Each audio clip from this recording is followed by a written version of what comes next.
There's a number of things that are going on, and as you know, I've been to the Haight with you as well with some of these community groups and to the community groups individually as just as represented from my office. And quite frankly, it's part of the process of what works well when you talk about law enforcement and public safety is when you get the groups all having the same discussion and talking about these things collectively. That's when you start to see things happen. And so, this has been in the press, it's been in the paper, it's been in the news, and it has gotten a lot of attention. I don't think that the infractions or the citations or the arrest rate has gone up, but there has been attention drawn specifically to that neighborhood because of this issue. And I think when a lot of this discussion started was because of the miscommunication that was going on.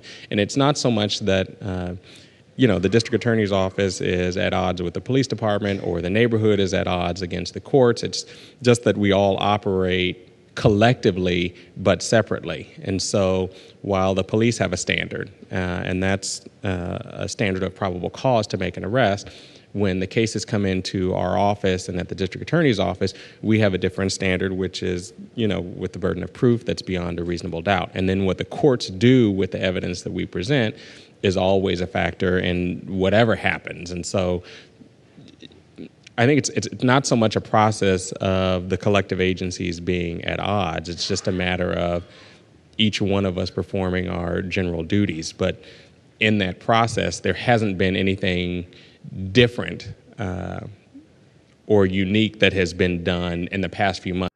Then how would you then speak to the level of improvement that is then being part of the contribution to the climate then? Well, I'm not a social psychologist, but I would imagine, and my perception of it is that people on the streets know that the police are contemplating this issue and that there are tools being discussed to address behavior, and that awareness and that knowledge of this behavior is what's directing behavior or reducing or minimizing the behavior that's been a problem in the past. And do you think it also could be as simple as the police being just present and that in itself is a deterrence? It could be, but the police were there as well. And, when I met with the police personally and I talked to the captain that was out there, and they talked about what they had been doing in the past, and they talked about the specific things that had been ineffective in trying to address this problem. I don't know that the issues that they talked about have gone away, per se. And I only know, as you do anecdotally, that the perception on the streets has been improved since we started having those discussions and since we started having these issues. That's our role. When there are laws out there, we enforce them, and obviously, even now, given the budget constraints, our hands are quite full prosecuting even the laws that we have. And so I don't think that our silence on that specific issue confirms that, the universe is whole and complete or copacetic. But that's not really a forum where we would come out to say, we need more laws or we need different laws. I can tell you just anecdotally from my experiences in the courts, and you have to remember when we're talking about all of these, and I'll just summarize them as quality of life offenses, because they take place both in the traffic court and in the misdemeanor courts. And so there's different things that go on in there. There's discussion earlier, we were talking about loitering and trespassing, and those can be charged as misdemeanors. And then we were talking about Municipal Police Code 22A, and that's an infraction, that's in the traffic court.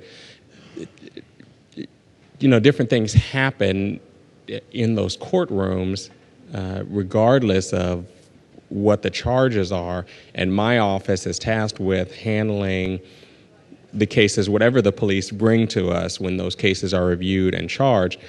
They all are reviewed and charged by my office. And oftentimes our role is to review how things get charged when it's in the courtroom. That doesn't take place when things are cited as infractions. And is this true that hundreds of citations, and I think you're the neighborhood DA if I'm not correct, deputy DA that's in charge of this, correct, are they under your watch summarily getting dismissed?